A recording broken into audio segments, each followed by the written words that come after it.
I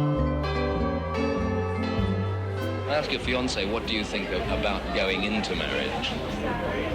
Well, I've never really thought about it. What do you think it's going to be like? Couldn't really tell. Should be all right.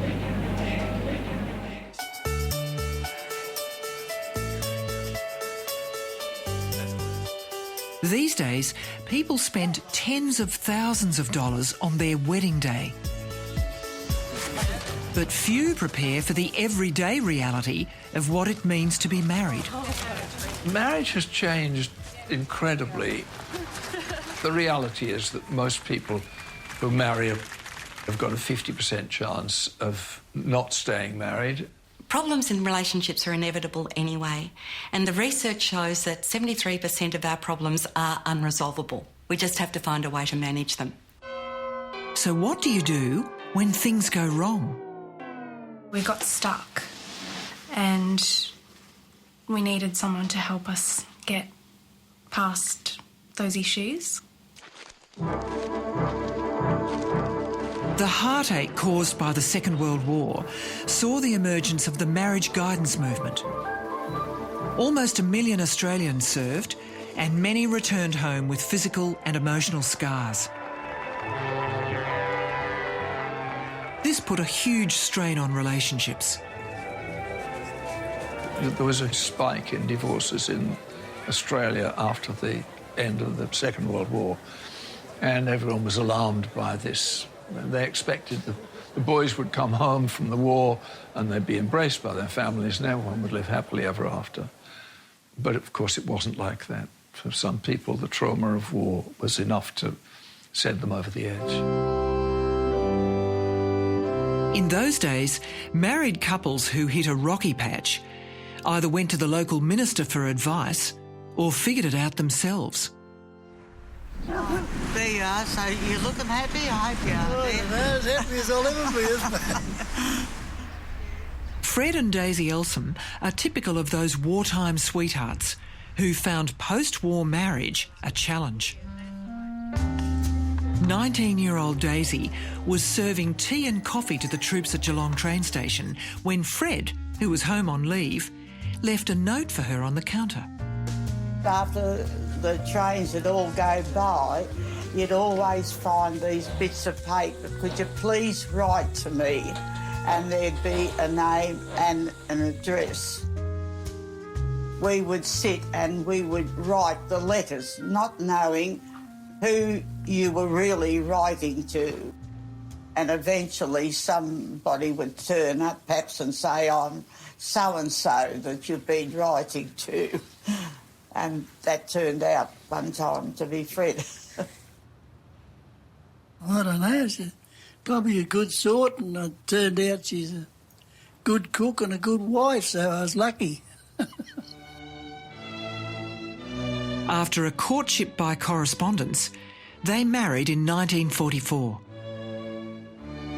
Within weeks of their wedding, Fred returned to the front line and spent the next 18 months fighting in Papua New Guinea. He finally returned home, sick with malaria, to live with a wife he hardly knew. When he came home from the war, he was very hard to live with. When he'd go to sleep, he'd have nightmares. It was very traumatic, believe you me, when he came back, and it would have been quite easily to have given it away. As huge numbers of war veterans and their families struggled to cope, the Christian churches looked for ways to help. As its contribution, the Anglican Church set up the Marriage Guidance Council in 1948. I'm the Reverend W.G. Coghlan, and I'm the Director of the Marriage Guidance Council of New South Wales. Instead of pastoral care supplied by volunteers, George Coghlan wanted the organisation to be a professional counselling service. So they broke away from the Anglican Church. Most of the people who come to us are married. They feel that they have got problems and difficulties that they've tried to cope with on their own, and they haven't succeeded.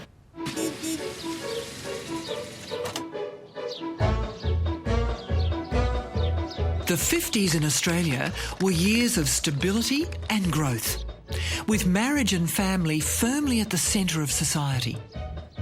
Companionship and sharing all the joys of your life and having someone there and family, having children. So the idea was that they would stick marriages together.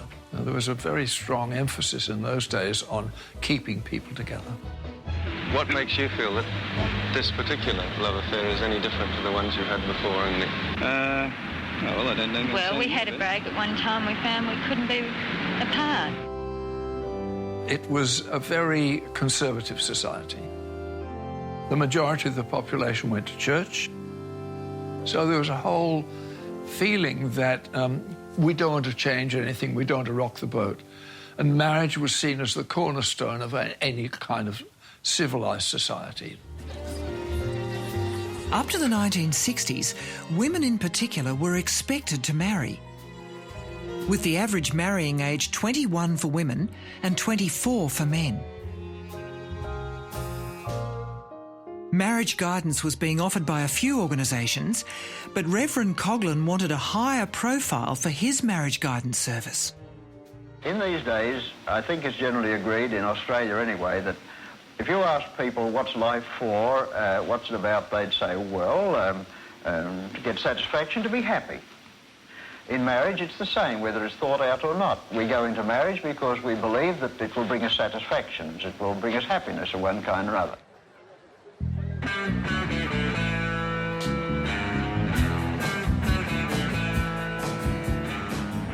The 1960s brought enormous social change, and with it new challenges to traditional notions of family, sex and love. It was during this social revolution that Terry Colling became a volunteer counsellor with the Marriage Guidance Council. The flower power, the flower children were talking about free love. And out of that, of course, came a great sexual revolution within our own society. People then felt, because we now had the pill, people felt suddenly free to explore their own sexuality. Marriage guidance counsellors were on a steep learning curve to enhance their skills to cater to older married couples who also wanted to expand their sexual horizons. A lot of the people that we were seeing were in the next generation, established married couples, and we realised that we were not comfortable talking about their sex lives with them. And we knew from a lot of the statistics that were being published that more than half of the married population had dissatisfactory sexual relationships. We needed to start training our counsellors to be effective sex therapists, because if we weren't going to explore the whole depth of the relationship, then we weren't going to be effective at all. Some of the underlying principles of Christian marriage had to be looked at very carefully, because there were some absolutes that were unquestionable. One of them was celibacy before marriage. Well, we knew that half the population was having sex before they married, because the kids that abounded around the place were testimony to that. Despite this, the church has continued to hold marriage sacrosanct. And basically, it's a vocation for their own sanctification. It's a means to saving their souls through living in the married state. However, by the late 60s, 1 in 10 marriages was ending in the divorce courts.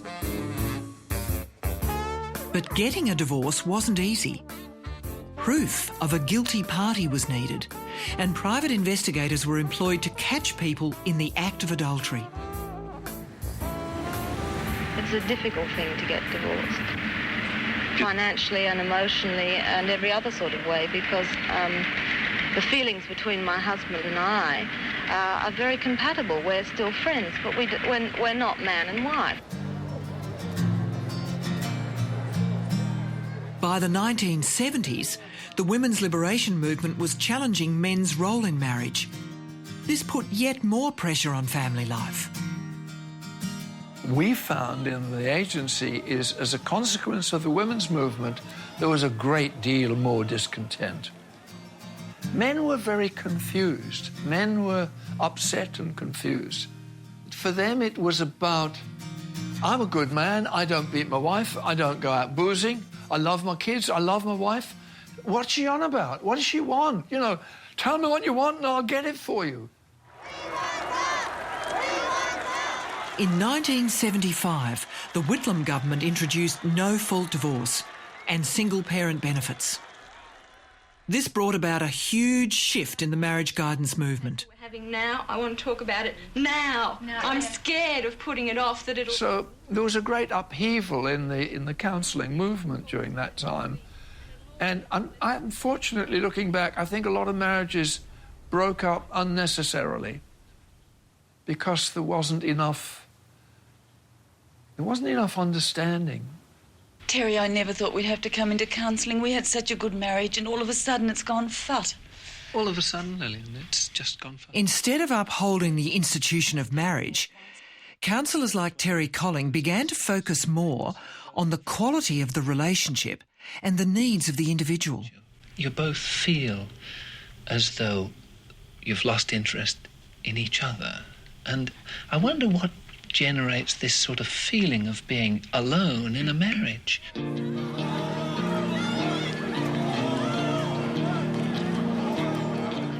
Counselling also opened up to same-sex couples who started seeking support for their relationships. We started to recognise that the relationship problems that gays have are identical to relationship problems in any other community. There was nothing unique about them. Their sexuality or the choice of their expression of their sexuality was the only difference.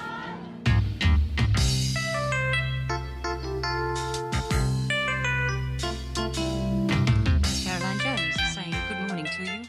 By the 1980s, seeking marriage guidance was no longer seen as a sign of failure, and Terry Colling's advice was in demand. The Clinical Director of the Marriage Guidance Council of New South Wales, Terry Colling. Good morning, listeners. Good morning, Caroline. Good morning, Terry. Because it was a regular program, weekly, and at the same time, we had a regular audience. And a lot of them were women who were at home with their children. Yeah. We sort of thought, well, we might actually solve some of the problems, but we just don't know whether that's the right thing to do. It sounds like a great idea to me. I guess whether... So we had a huge upsurge in people who started to see counselling because they could hear the kind of callers that we got and the way in which they were handling their problems, that there was a universality about the whole thing. And so it normalised counselling as an appropriate thing for people to do when they had problems. Is that more or less how you saw it out? Counsellors also became better trained, prompting an increase in couples seeking marriage guidance and a willingness to talk about it publicly. The reason why we came to marriage guidance was because we went on holidays at Christmas time and fought the whole time. So we decided that we needed someone to enable us, to help us to resolve the issue. I thought it was a power struggle, but you know, who is the boss of the situation? Because in my business life, I am the boss. Today, about a third of marriages will fail. If it's gone too far and the relationship's been in real trouble for a long, long time, so that the well-being has just disappeared from their relationship and perhaps one of them has decided it's over, then what I can do is help that couple to understand what happened and then to be able to leave the relationship with respect, with dignity and without a whole lot of baggage to carry on to a new relationship.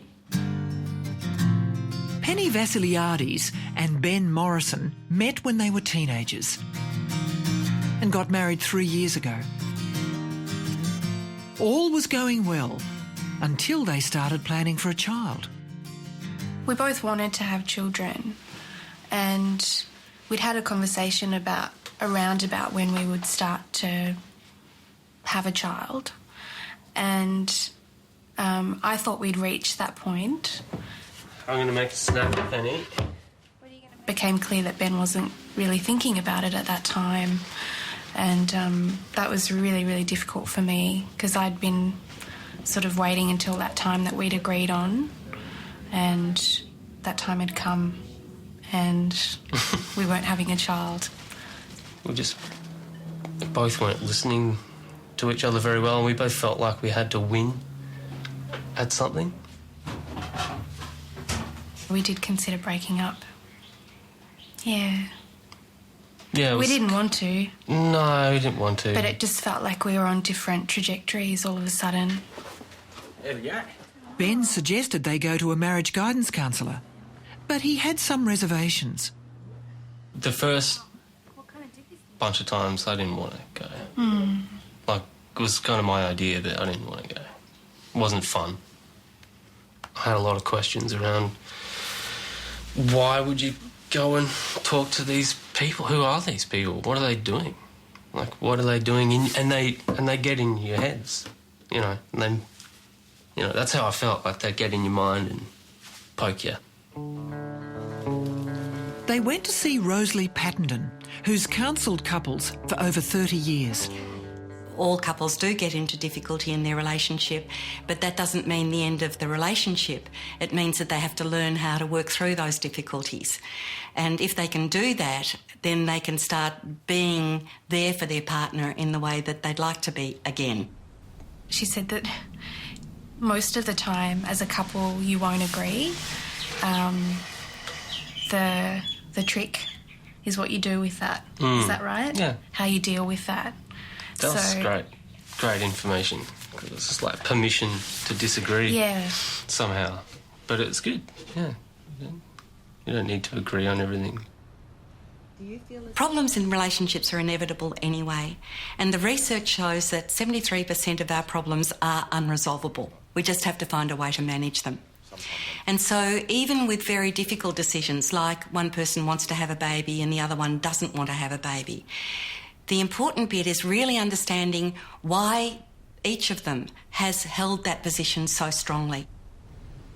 After 6 months of counselling, Ben and Penny have resolved their problems. They're expecting their first child in 3 months. I think I just stopped having anxiety around having a kid. It's going to be trouble and, you know, these things, but, you know, we'll be all right. We didn't feel like there was anything wrong with us. It was just we needed some guidance. The research shows it's not the theory that is going to be the most important thing to help couples through. It's the relationship they have with their counsellor, it's what they bring, it's the feeling that whatever approach the counsellor's using is helpful for them and they're making progress. They get hope back where maybe hope had disappeared, and they feel as if they can achieve something different. Daisy and Fred Elsom never sought any outside help, but relied on each other to work through their difficulties. Grandma didn't put a tablecloth on, did she? Well, it was never sort of talked about or anything. You just sort of seemed to always sort your own problems out and just hope for the best. After 70 years, their marriage is intact, and they have 4 grandchildren and 2 great-grandchildren. Well, I think that it's hard work. You have to, you know, respect one another. And you may think that your answer is always right, but it often isn't.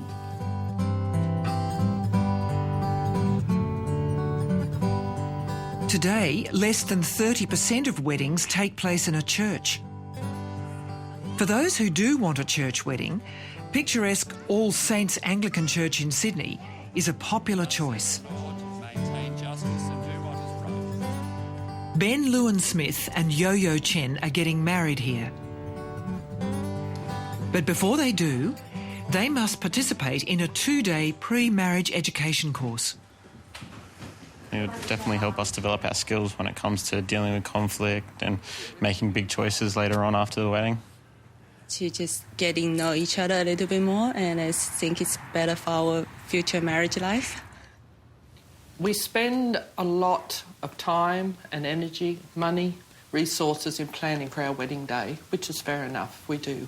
But that's just spent on preparing for one day. We hope that this weekend will help you prepare for the rest of your lives, for your marriage.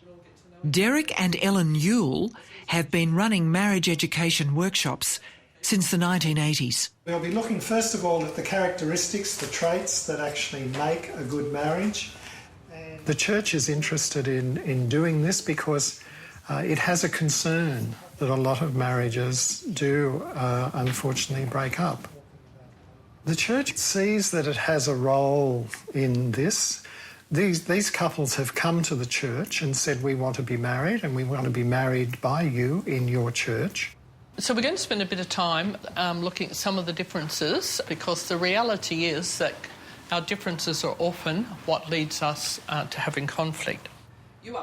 One of the current difficulties Ben and Yo-Yo are coming to terms with is their cultural and religious differences. Yo-Yo is Chinese and Christian. Ben grew up on the New South Wales Central Coast and has no religion. In Chinese culture, we think marriage is not just two people get married, it's two families get married. So it's not just we just need to work on two of us, and also our families, and they need to get along very well as well. And and I like what the Bible said, we need to be the glue to stick with each other. Me, myself, not being religious is definitely something that I'll be looking into as well. I think something that'll grow in our relationship. We're going to brainstorm. We're going to brainstorm what would you expect are the key attributes of a very successful relationship. Okay. What else? I think we can throw in honesty as well. Figures show that less than 1/3 of Australian couples seek any kind of marriage guidance. But courses like these reduce relationship breakdown. Okay, one of the greatest gifts you can give to anybody, but particularly to your spouse, your partner, is the gift of listening and understanding. The key issue of all of this is communication.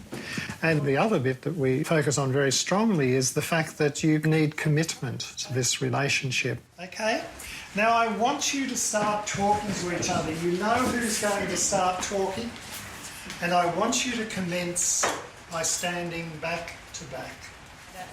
It really is as complex or as simple as saying you need to believe that this relationship will last. And all the research supports that. If people go in with a positive attitude that this relationship is going to last, they last. What began as a post-war response to marriages in crisis is now a multi-million-dollar industry servicing complex family needs. But the wedding day, a symbol of optimism, remains society's strongest declaration of love and fidelity. Marriage to me means commitment. I think being for one another and really working together to make the most of life. You have people to rely on in the future, and trust, care, and to build a family together. Ben, will you give yourself to Yo-Yo to be her husband, and forsaking all others be faithful to her, so long as you both shall live? Yes, I will. And Yo-Yo, will you give yourself to Ben to be his wife, and forsaking all others be faithful to him, as long as you both shall live? I will. We've come, I think, a long way to the point where a marriage is about two human beings. The roles become secondary. There was a time in the past when the roles were fundamental and they were rigidly enforced. Now, the roles, husband and wife, don't carry anything like the same connotations that they did before. I think society is much healthier for the kind of marriages that we have today. And to God's gracious mercy and protection we commit you, the Lord bless. After this course, and I find that we do know each other very well. Not 100%, but at least 80%. And I find that we do willing to solve a lot of like whatever comes. Yeah, I think the best thing we've learned is that we're not going through this marriage blindly. We do have an idea of who we are and what we want and what our goals are. Yeah. So I think that's the best thing we've found out. Yeah.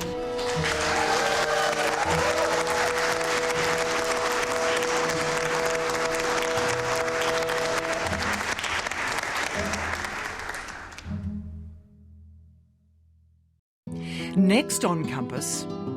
Before I draw your eyes, I need to know where your head is. Archibald Prize-winning artist Wendy Sharp embarks on an ambitious project to draw 39 portraits to tell 39 stories. Mum's been the rock. I always feel protected in her presence. I don't ever feel like I'm on my own. The entire idea was to start a discussion, to listen to the stories of refugees like me. When I'm drawing you, you do make me smile. Sitting for Wendy. That's next week on Compass.